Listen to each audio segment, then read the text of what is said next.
গোপালগঞ্জে জাতীয় নাগরিক পার্টি এনসিপির সমাবেশ ঘিরে সহিংসতায় 5 দিন পর নিহত 5 জনের মধ্যে 3 জনের মরদেহ ময়নাতদন্তের জন্য কবর থেকে উত্তোলন করেছে পুলিশ প্রশাসন।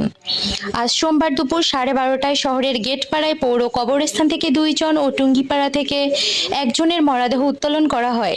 গোপালগঞ্জ সহকারী কমিশনার ও এক্সিকিউটিভ ম্যাজিস্ট্রেট রাসেল মুন্সি ও রন্টি পোদ্দারের উপস্থিতিতে নিহত ইমন তালুকদার, রমজান কাজী ও টুঙ্গিপাড়া থেকে সোহেল রানার মরদেহ উত্তোলন করে পুলিশ প্রশাসন। আজ এনসিপি সমাবেশকে কেন্দ্র করে সহিংসতার 2 দিন পর গত 19 জুলাই শুক্রবার পুলিশ বাদী হয়ে মামলা করে ও গতকাল আদালতে আবেদনের পরিপ্রেক্ষিতে এবং নির্দেশে আজ মরদেহ উত্তোলন করা হয়। পুলিশ মরদেহ সুরতহাল করার পর ময়নাতদন্তের জন্য গোপালগঞ্জ 250 শয্য জেনারেল হাসপাতালে মর্গে পাঠানো হয় বলে জানায় পুলিশ।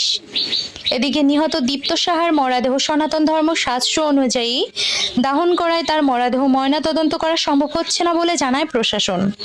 অপরদিকে রিকশা চালক রমজান আলী মরদেহ ঢাকা থেকে সুরতহাল ও ময়নাতদন্ত হয়েছে বলেও জানা যায়।